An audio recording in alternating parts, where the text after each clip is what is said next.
Open your Bibles to Exodus chapter 3. The scripture reading this morning is from 2 Corinthians chapter 3, and we're going to return there at the end of the lesson this morning. There's a description of Moses in 2 Corinthians chapter 3 where it talks about him veiling his face, veiling the glory of God that shone from it, and Paul makes a comparison to the situation that he was dealing with, were people who were seeking to remain under the law, people who were seeking to use the law of Moses in some illicit way in Christianity, were still veiling their faces and veiling their hearts even, and not permitting the glory of God to shine through. And we're going to go back and talk about what that means, but first we need some background information. And most of our lesson this morning is going to be obtaining that background information and talking about what it meant for Moses to have that glory shining from his face, and what it meant for Moses to have to veil that glory. So we're going to start in Exodus chapter 3, where we were studying this morning in class with Moses in front of the burning bush. And Moses is out shepherding his sheep. He sees this strange sight of the burning bush. He goes over to check it out and very quickly finds himself in a rather terrifying scene. He finds himself facing the presence of God.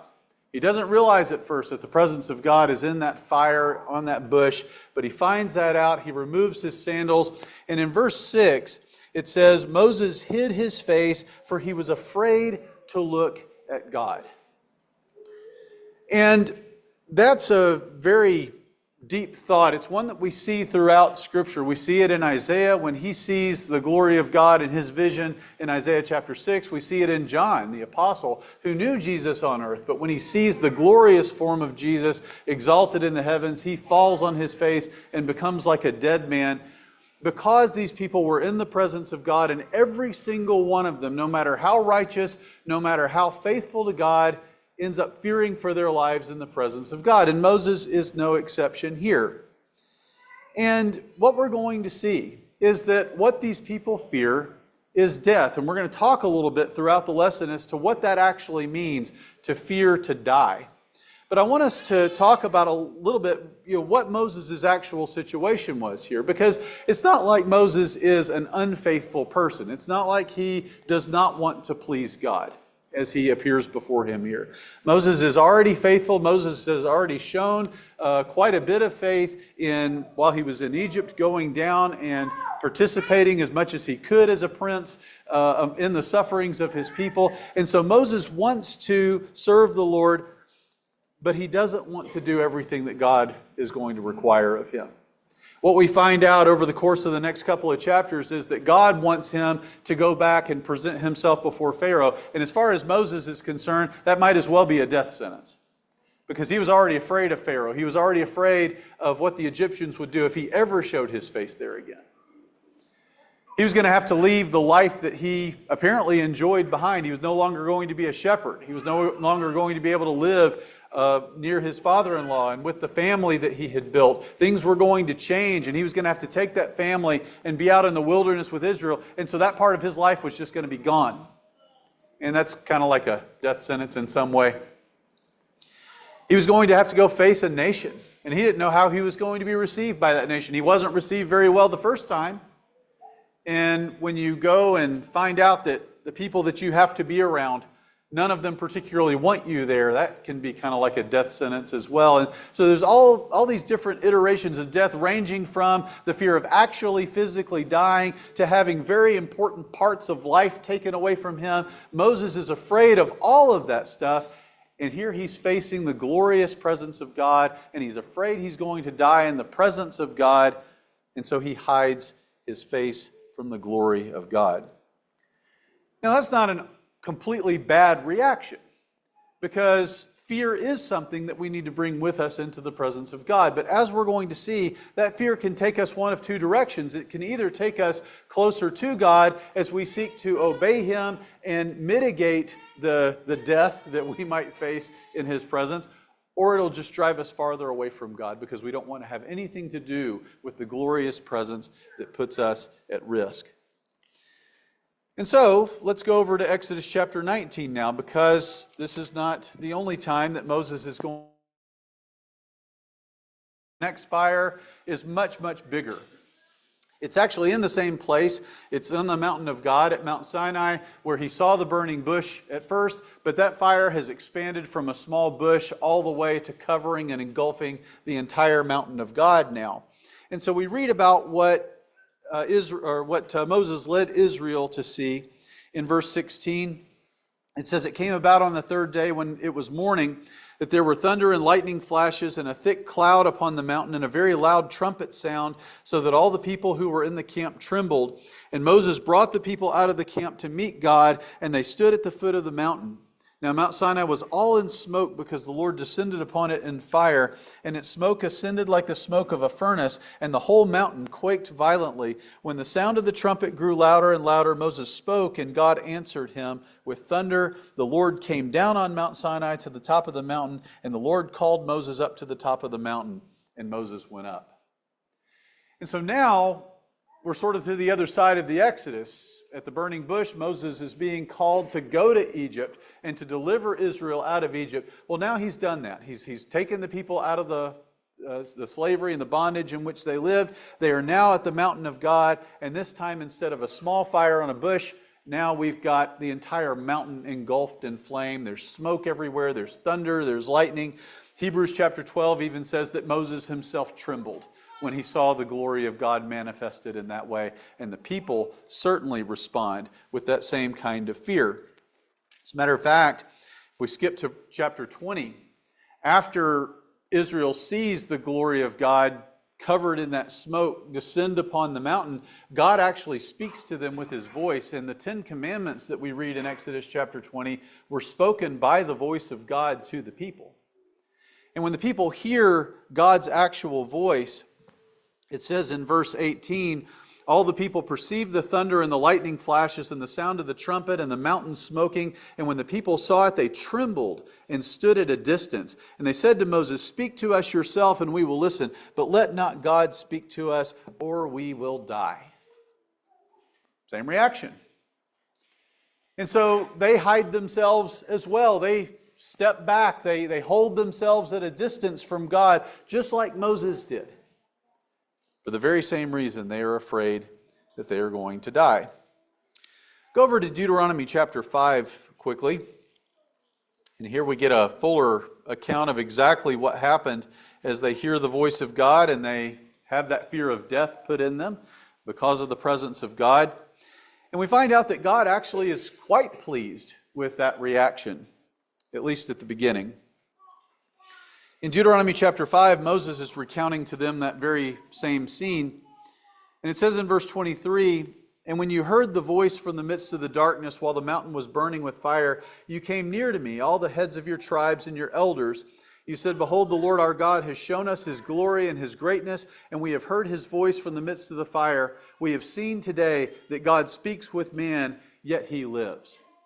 And so God had spoken with them, and they're still alive. Now they're afraid that they were afraid during it that they might die, but now they've come to the other side and they're still alive. Doesn't that make you think that maybe if you heard the voice of God again, maybe you'd have a chance at surviving? And that's not the reaction that they had. In verse 25 they say, "Now then, why should we die?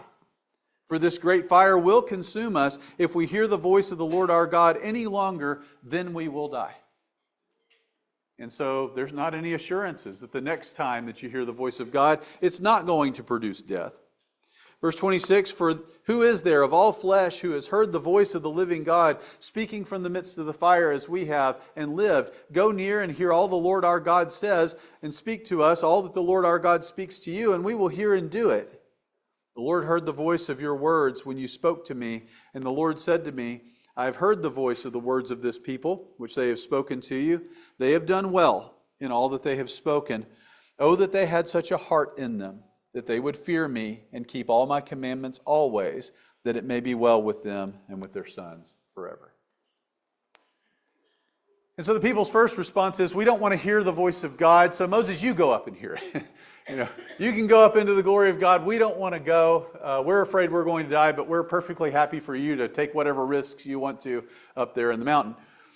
And so maybe they are playing a little bit loose with Moses as a mediator here. But the core response that They don't want to be in the presence of God because they are afraid that it will consume them. That is the right response in one sense. They are right to be afraid of the glory of God. But what that should produce in them, according to God, is humility. It should produce obedience. It should produce a desire to seek the ways of God, so that to the extent that they are in the presence of God, and that was the whole purpose of this project, to bring God's presence down into the midst of their camp, and to the extent that they interacted with God through sacrifice and through worship and through obedience, that they would do that faithfully in a way that they need not have such great fear of God's presence the longer that they were in it. And God even speaks with a little bit of kind of nostalgia here, and he says, boy, I wish they would always have that sense. I wish they would always have that fear, because if they did, it would be well with them and with their sons forever, but God knows how this is going to end, that they were not going to remain that way. I want us to go back to Exodus chapter 20 for just a second, and I want us to look at one verse, because this verse, while it doesn't indict the people of Israel in and of itself, it does sort of set the stage for what's going to happen. And it gives us kind of a mental picture of what is going on spiritually with the people. In Exodus chapter 20 and verse 21, it says, "So the people stood at a distance while Moses approached the thick cloud where God was." And so for the rest of this story, what we're going to see is Israel shrinking farther and farther away from God out of fear. Not out of humility, as we're going to see, but because they just don't want to have anything to do with what they are afraid of. They want to be as far away from it as they can. And Moses, who has exactly the same fear, is going to be walking closer and closer and closer to the glory of God in spite of his fears, because what he wants more than anything else is to be in the presence of the Lord. Now, if we continue reading in Exodus, we're going to read a few chapters of commandments, and we're going to get to chapter 24, and there's going to be a little story there about how Israel makes a covenant with God. And then we get to chapter 25. And from chapter 25 to chapter 31, it's just a bunch of descriptions about how to build arks of the covenant, and how to build tables of showbread, and how to build menorahs, and all these different things. There's some instruction about how to take up a collection. There's instruction about how to dress the priests and how many stones are supposed to be in the high priest's ephod, and it's good bedtime reading because it'll put you to sleep. And so we tend to skip over this because it's not narrative. We like the first 20 chapters of Genesis or so because it's just a big story, and then we get into all this, and it's really, really difficult just to read through these chapters. But these chapters are incredibly important, partially because of the descriptions, but mostly because of what Moses is trying to accomplish by receiving all of these things. And what we're going to see is that all the things that God describes to Moses up on top of the mountain are things that Israel is trying to attain at the bottom of the mountain, but not in ways that are going to lead them to glory. As a matter of fact, they are very intentionally trying not to be in the presence of the glory of God. And so in chapter 25, it begins with this collection that Moses is supposed to take up. He's supposed to get all this gold and precious stones and different things to build all these things. You've got the description of the Ark of the Covenant, which is overlaid in gold, and it's supposed to be the place where God's glory is going to rest. And then you've got the menorah and the bread of the presence. Those are the symbols of God's eternal presence with the people. They are going to be in the holy place. And then between the holy place and the most holy place, you've got the description of the altar of incense. And that's supposed to provide sort of a cloud that goes both directions, into the holy place and the most holy place. And it is supposed to protect the priest from the glory of God when he appears on the Day of Atonement. And especially the high priest, who's going to go into that room and be directly in the presence of God. We've got the descriptions of what the priests are supposed to wear. There's even descriptions there about who is supposed to make all this stuff. And there are descriptions about feasts that the people of Israel are supposed to keep. All this stuff Moses receives on top of the mountain, and he's going to bring that down. And the purpose is so that the fire can come down from the top of the mountain and dwell in this house they're going to build God, and God's presence can actually be with the people. But go to chapter 32. In chapter 32, we read what's going on at the bottom of the mountain. And in some sense, it's the very same things. It's just completely and totally misdirected intentionally, so that they end up serving something far less glorious than what God is trying to bring to the people. So verse 1, now when the people saw that Moses delayed to come down from the mountain, the people assembled about Aaron and said to him, "Come, make us a god who will go before us. As for this Moses, the man who brought us up from Egypt, we do not know what has become of him." And so what is the first thing they're going to replace? Moses. We sent him up into the fire. We don't know what's happened to him. He's probably been consumed up there just like we were afraid of being consumed. And so we're going to have to make you our leader, Aaron. Verse 2, Aaron said to them, "Tear off the gold rings which are in the ears of your wives, your sons, and your daughters, and bring them to me." And all the people tore off the gold rings which were in their ears and brought them to Aaron. So there's a collection that's taken up so they can make the kinds of things that they need to make in order to worship. Verse 4, he took this from their hand and fashioned it with a graving tool. We've got names of engravers that were supposed to make the Ark of the Covenant and the table of showbread, but now it's going to be Aaron. Aaron's not one of those names mentioned in Exodus 25 to 31, but he's going to engrave this calf, and he makes it into a molten calf, and they said, "This is your God, O Israel, who has brought you up from the land of Egypt." And so God ends up being replaced in a sense, and he's replaced not with fire and smoke and glory, but he's replaced with a golden calf, which is glorious in a sense. Gold is glorious. You go into places where the walls are overlaid in gold, or where there's a golden throne or something like that. If you go in a castle in Europe, it's pretty impressive. But it's not the fire that was up on top of the mountain, and it's certainly not the true glory of God. They are settling for something far inferior to that here. Verse 5, now when Aaron saw this, he built an altar before it. Moses had received instructions up on top of the mountain about an altar that they were supposed to build. And Aaron made a proclamation and said, "Tomorrow shall be a feast to the Lord." So the next day they rose up early and offered burnt offerings and brought peace offerings, and the people sat down to eat and drink and rose up to play. They received instructions, or Moses did, on top of the mountain about feast days that they were supposed to observe, and here they're observing feasts to their little god. Why did they do this? They did it because they were afraid to be in the presence of the glory of God. They wanted a glory that they felt like they could manage. They wanted a glory, in fact, that they felt like they could control. And a golden calf was nice and controllable. It was even able to be made by them. It wasn't their maker. And so they could control that little calf, and they could handle the glory that that calf emanated much better, they thought, than the glory that was proceeding from the mountain. But while Israel is settling for far less glory at the bottom of the mountain, Moses is having a very different experience up on top of the mountain, and I'm sort of simplifying because he comes down from the mountain, goes up a few times during all this, but we're going to not note the times that he comes down. Go to chapter 32. I'm sorry, chapter 33. And Moses has found out from God that they have worshiped this golden calf, and he comes down off the mountain and he smashes the tablets and he makes them drink it. And then what we see are several things where Moses parallels the feelings of God about this.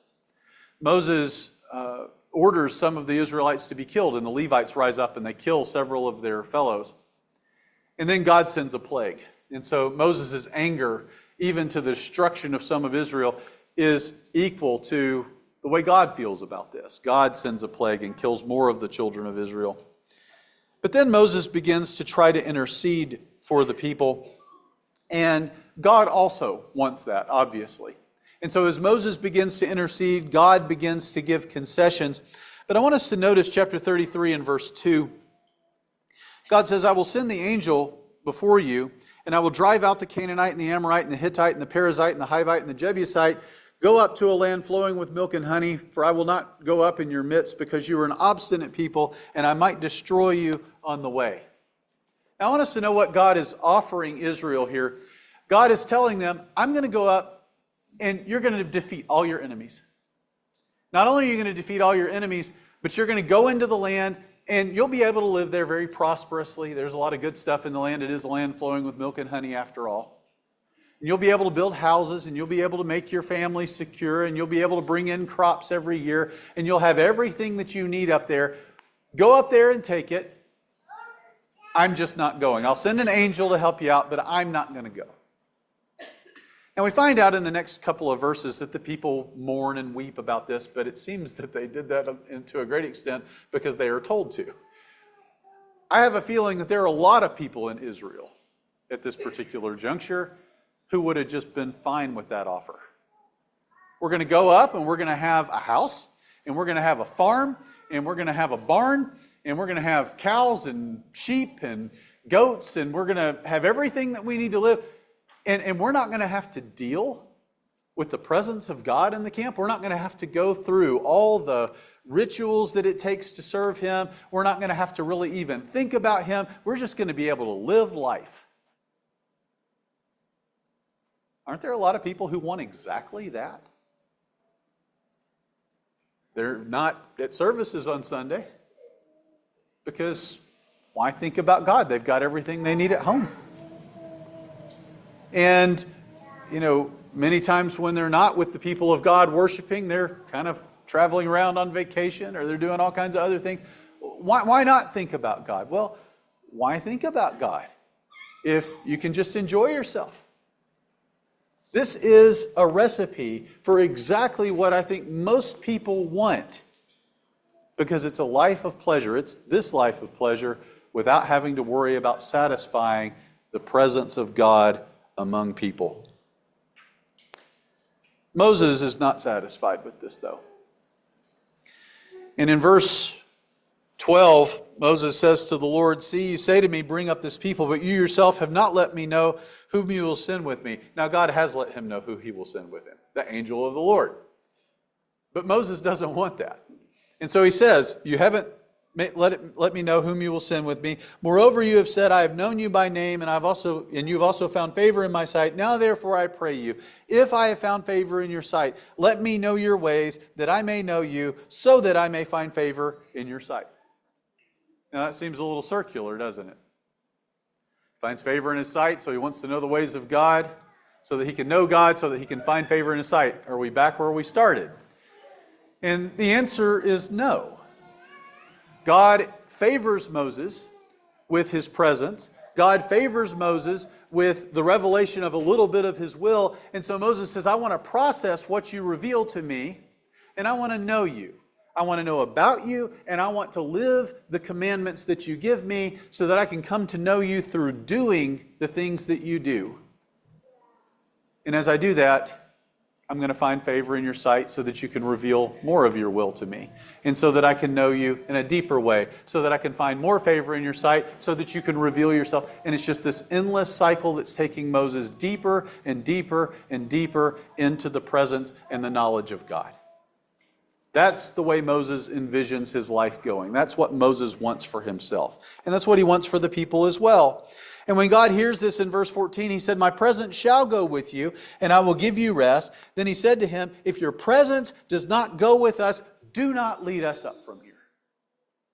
Moses said, I don't care about victory over our enemies, and I don't care about the house in Canaan that somebody might get. I don't care about being surrounded by goats and sheep. I don't care about the prosperity of the crops that I can bring in. If you are not with us, Lord, then do not bring us up from here.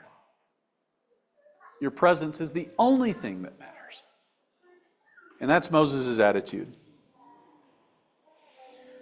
Moses continues in verse 16, "For how can it be known that I have found favor in your sight, I and your people? Is it not by your going with us, so that we, I and your people, may be distinguished from all the other people who are on the face of the earth?" And the Lord said to Moses, "I will also do this thing of which you have spoken, for you have found favor in my sight, and I have known you by name."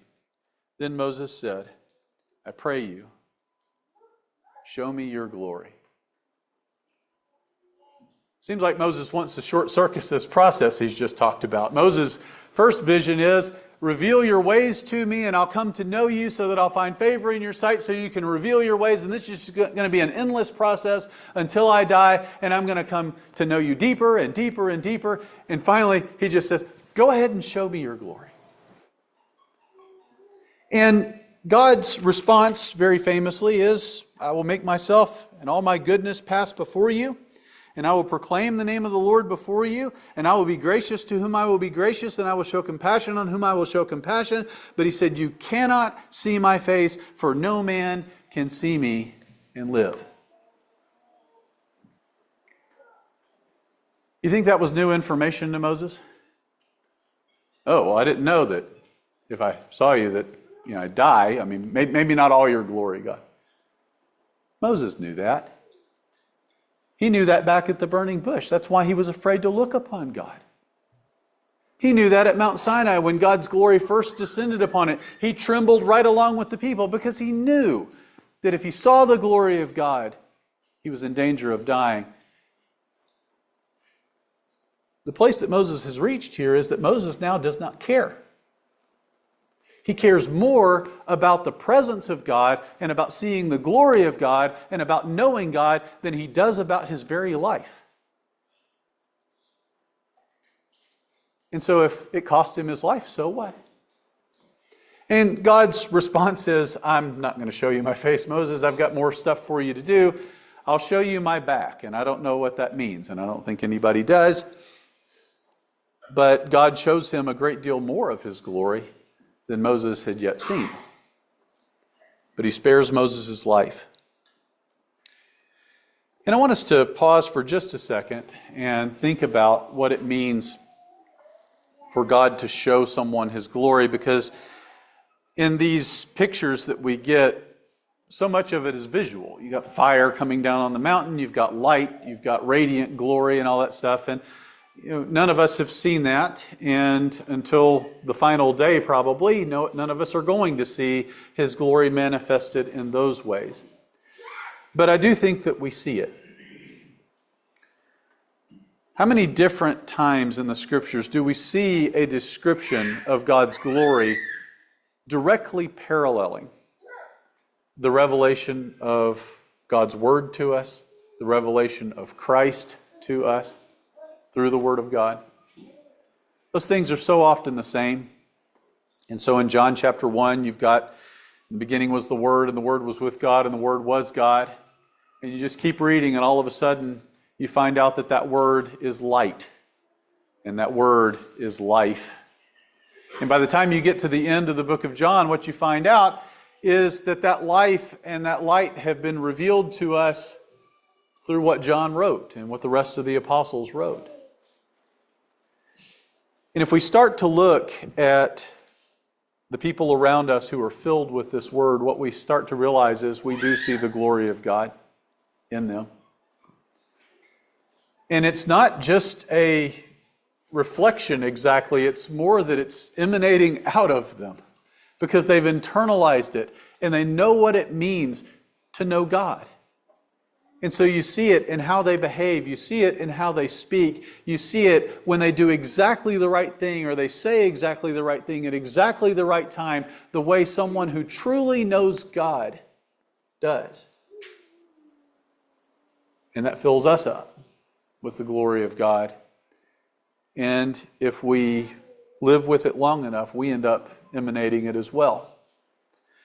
If you've ever taught somebody the gospel, you'll be impressed with the fact that words that came out of your mouth have made a serious change in the life of this other person. And they weren't your words. They weren't things that you invented. In fact, so many times you didn't even know what you were going to say until it was coming out of your mouth, and somehow it just turned out to be the right thing. How in the world does that work? Well, it comes from filling ourselves up with the glory of the revelation of God, and somehow that just comes out in us. And you see that depicted in Exodus chapter 34 with Moses. In verse 29, it says, "It came about when Moses was coming down from Mount Sinai, and the 2 tablets of the testimony were in Moses' hand as he was coming down from the mountain, that Moses did not know that the skin of his face shone because of his speaking with him. So when Aaron and all the sons of Israel saw Moses, behold, the skin of his face shone, and they were afraid to come near him." That has to be the saddest moment in the life of Moses, I think. He's been up there in the presence of the glory of God. He's seen everything that he could possibly see. Maybe not everything he wanted to see, but as close as he could get to it. He has had an experience of God's glory up there unlike anything he could have imagined. And what's the first thing you want to do when you have something like that happen to you? You want to be able to share that with somebody. And he doesn't even know that his face is glowing as he comes down. And then when he gets down there, he sees people backing off from him. And all of a sudden he realizes that a little bit of that glory that he saw up on the mountain is still with him. And there's still that glimmer of God's glory on his face. And the very thing he wanted to see with all of his heart is precisely the thing that is causing everybody else to be afraid of him and to back away because they don't want to see it. That's incredibly sad. And so Moses has to make a decision. Verse 31. Then Moses called to them, and Aaron and all the rulers of the people, or rulers of the congregation, returned to him, and Moses spoke to them. Afterward, all the sons of Israel came near, and he commanded them to do everything that the Lord had spoken to him on Mount Sinai. When Moses had finished speaking with them, he put a veil over his face. But whenever Moses went in before the Lord to speak with him, he would take off the veil until he came out. And whenever he came out and spoke to the sons of Israel what he had been commanded, the sons of Israel would see the face of Moses, that the skin of Moses' face shone, so that Moses would replace the veil over his face until he went in to speak with him. And so Moses makes a decision that he's going to make concessions with the people. He's not going to leave them in constant fear of him. He's going to veil this glory a little bit. But there are two times where he refuses to do that. He will not veil himself when he's in the presence of God, maybe to a lesser extent seeing the glory of God, because glory works well with glory. And so he's going to bring that glory into the presence of God. But more importantly, he refuses to veil his face when he's speaking the words of the God to the people. You may not want to see God's glory all the time, but when God speaks to you through me, you will see it, and you will look upon it, and you will understand who it is you're dealing with. Not me, but God who put the glory on my face. Let's go to 2 Corinthians chapter 3, and we'll finish up there. In 2 Corinthians chapter 3, Paul is dealing with a problem that I don't think we fully understand. There are Hebrew teachers who are promoting the law of Moses in some sense. They are certainly proud of the fact that they are Hebrews. They apparently are false apostles. They are undermining the authority and the apostleship of Paul. And Paul could answer those kinds of charges in a lot of different ways. He could go in and he could defend the revelation of Christ up against the law of Moses and show how, the law of Moses has been taken out of the way, and it'd be an argument like in Galatians or in Romans or in Hebrews, and those arguments were available to him. He could remind the Corinthians of all the miracles that they had seen, and like he did in Galatians, where did those miracles come from? Where did the Spirit come from? Did it come from the law or did it come from Christ? And he could defend his apostleship. Paul had plenty of evidence that he was an apostle of the Lord, but he doesn't do any of that here. What he does, because the Corinthians already know about his apostleship and they already know about the arguments of the law and all these things, is he just tells them straight up, you're settling for something less. And he does that by reminding them of Moses. And so he says in verse 9, for the ministry of condemnation has glory, that's the law of Moses. Much more does the ministry of righteousness abound in glory. For indeed what had glory in this case has no glory because of the glory that surpasses it. And so if we imagine all the glory that's hidden in the smoke on top of Mount Sinai and the little bit of it that glimmers in Moses' face as he speaks the law, what a glorious thing we're talking about. And Paul says that's like a candle in a room full of electric lights. It's pretty glorious as long as those other lights aren't turned on, but the minute that you turn them on, the candle is just not that impressive anymore. And the law of Moses up against Christ just cannot compare to the glory that Christ brings to the table, as important as the law of Moses is. And so he says in verse 11, for if that which fades away was with glory, much more that which remains is in glory. Therefore, having such a hope, we use great boldness in our speech and are not like Moses, who used to put a veil over his face so that the sons of Israel would not look intently on the end of what was fading away. But their minds were hardened. For until this day, at the reading of the Old Covenant, the same veil remains unlifted because it is removed in Christ. But to this day, whenever Moses is read, a veil lies over their hearts. But whenever a person turns to the Lord, the veil is taken away. What is he saying through all that language? He's saying if you're satisfied with just the law of Moses, you're satisfied with a glory that God wants you to surpass. It's the same error, really, that the first generation out of Egypt committed. You know, the people that Paul was dealing with here, they certainly would have celebrated Moses, I think. I think they probably would have loved to be in Moses' presence while his face was shining. They wouldn't have hidden themselves from that. They loved the law of Moses that he revealed, and they tried to obey it as best they could, and so they were certainly not trying to avoid that glory. But they were committing the same error as those people in the sense that just like the golden calf worshipers wanted a much, much inferior glory, the law of Moses is, in some respects, almost just as inferior compared to what Christ reveals and what Christ has shined in our lives. And he says, if we settle for a lesser glory, then we're basically, in some respects, committing idolatry. We're trying to build for ourselves something that we're comfortable with. We're trying to build something that is for this life that we feel comfortable being around, and we are not making ourselves uncomfortable by trying to draw closer to the presence of Christ. And what is it that these people were afraid of exactly? Why is it that they wanted to put a veil between themselves and between their hearts and the glory that Christ was revealing? Well, we won't go into chapter 4 in detail, but Paul contrasts himself with these other apostles. And he says in verse 8, we are afflicted in every way, but not crushed, perplexed, but not despairing, persecuted, but not forsaken, struck down, but not destroyed, always carrying about the body of the dying of Jesus, so that the life of Jesus also may be manifested in our body. What they were afraid of was death. That's it. Why?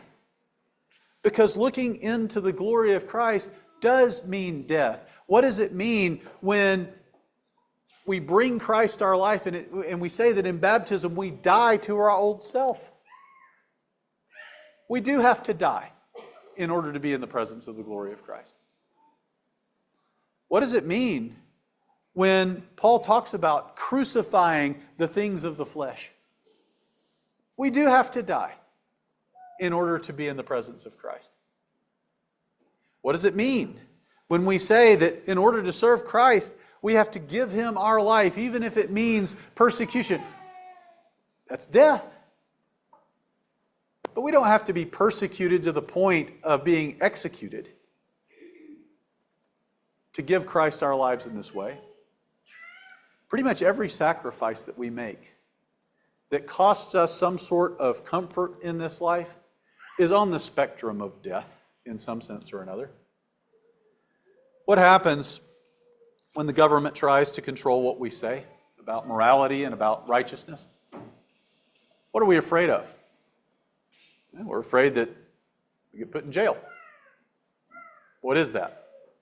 We're being taken away from our families. We're being taken away from our freedoms. We're being taken away from the life that we want to live. And death does all those things too. It's just a smaller version of death. What are we afraid of if the government comes in and fines us for what we speak? Well, we don't have the money to buy that retirement house that we want to live in. We don't have the money to put our kids through college. All these things that have to do with this life. It's the Israelite equivalent to going into the land of Canaan and conquering all your enemies and having your nice farmhouse, but not having the presence of Christ in your life. It's the same thing. And so what Paul is challenging us with, and what Christ challenges us with in the revelation of His glory, what God has always challenged His people with, is to do what Moses said that he wanted to do. To find favor with God so that God could reveal His ways to him. And His ways mean putting to death the things that we hold dear. So that we can know God, so that we can see the value of God over the things that we are afraid to sacrifice. And as we do that, we will find favor with God so that we can do it again and again and again and again. And if we do that, we will reach a point where retiring the way that we want just doesn't matter quite as much as it used to. And if our kids have to pay for college a little bit themselves or really get those scholarships going or something like that, that's not going to be too bad. And if we have to live even in poverty, if we have to suffer constantly throughout our lives, that'll be okay too, because we will have reached that point on top of the mountain where we say to God, show me your glory, even if it kills me. That's fine. If I lose everything, that's okay, because what I want more than anything else is your presence, and I will not leave anything in my life that will prevent me from reaching that. And that's what we want. That's what Paul encourages us to do. That's what Moses' life encourages us to do. And that is why, at least in part, 2 Corinthians chapter 3 and chapter 4 were written for us. If you're here this morning and you're considering giving your life to Christ, it is glorious. And it is more valuable than whatever is holding you back.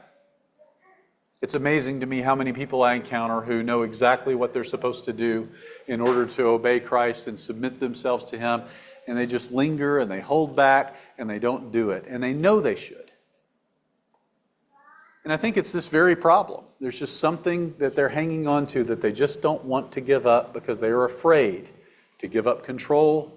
They're afraid to give up something that they hold dear, but it's this life stuff. Give it up. Serve the Lord. Seek His glory, because He will show it to you if you seek it. Please come as we stand and sing.